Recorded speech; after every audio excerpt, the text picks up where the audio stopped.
ساری کی ساری چالاکیاں اور ہوشیاریاں صرف دنیا میں ہی ہیں۔ اس کو بے وقوف بنا لیا، اس سے جھوٹ بول لیا، اسے دھوکہ دے کر اپنا فائدہ اٹھا لیا۔ یہ جو کچھ بھی آپ کر رہے ہیں، آپ کو کیا لگتا ہے ہواؤں میں اڑتا ہے؟ کوئی دیکھتا نہیں ہے، بلکہ فرشتے لکھ رہے ہیں، اللہ تعالیٰ دیکھ رہا ہے۔ اور یقین کریں، یہ جو سب کچھ آپ کر رہے ہیں، آپ سوچتے ہیں کہ کوئی نہیں دیکھ رہا، یہی سب سے بڑا جھوٹ آپ اپنے آپ سے بولتے ہیں۔ اللہ دیکھ رہا ہے، اور اس کا حساب بہت جلد آپ سے لے لیا جائے گا۔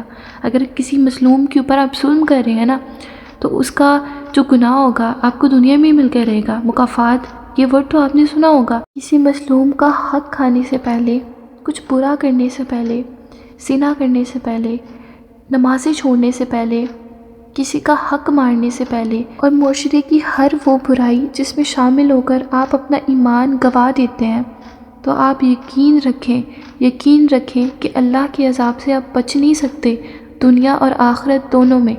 کیوں نہ اس 2026 میں رمضان سے پہلے ہی ان تمام چیزوں سے توبہ کر لی جائے۔